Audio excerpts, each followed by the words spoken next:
When did you start smoking? Don't. We're not friends.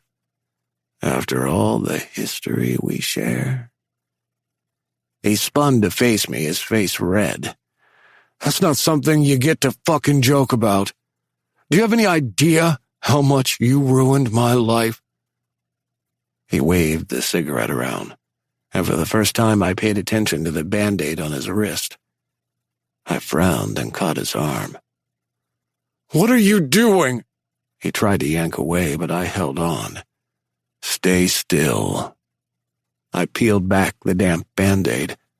The covering gave way to a nasty, jagged gash in his skin. The area was scarred, as if that fresh cut was just one of many. Let me go. He managed to pull his hand out of my grasp, but not before I saw them. The vertical slashes in his wrist.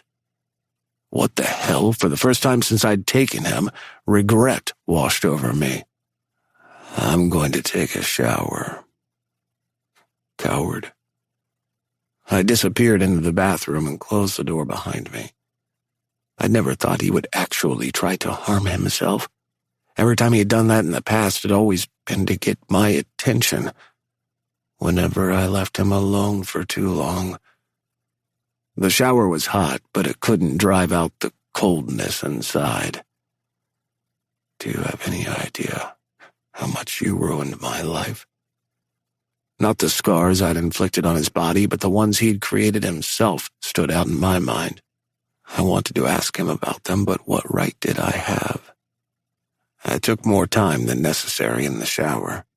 When I walked out of the bathroom, I expected him to be gone. But he was sitting cross-legged on the bed, smoking another cigarette. He'd already been through 2 from the butts on the floor. Don't know where you keep the sheets, so I couldn't change them, he said, his voice hoarse.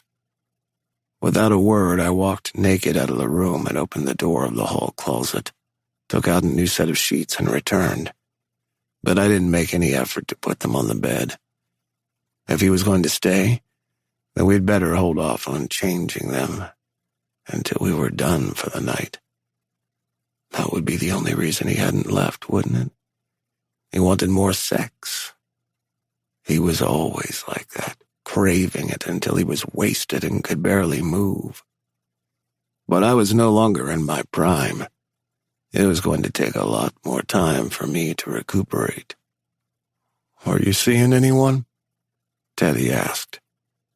I cocked my head to the side. No. Sitting next to him, I plucked the cigarette from his lips and took a drag. Don't you think you've had enough? He chuckled and coughed into his fist. I used to smoke almost a pack a day. I swallowed the smoke into my lungs and handed him back the cigarette.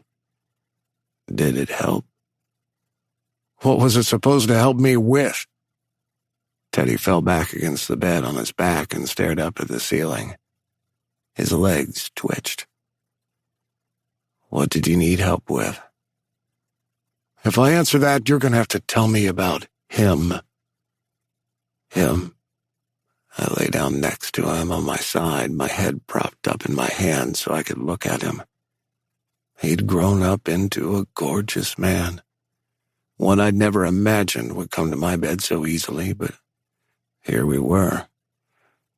Now how to make it more permanent? The guy you were with at the bar. What guy? Jerome? They're talking about Jerome? If that's his name.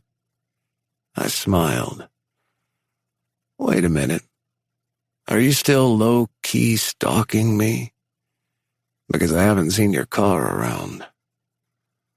I used my wife's car. I threw my head back and laughed. Priceless, this guy. He was perfect. Didn't he realize stalking me was exactly how it would be?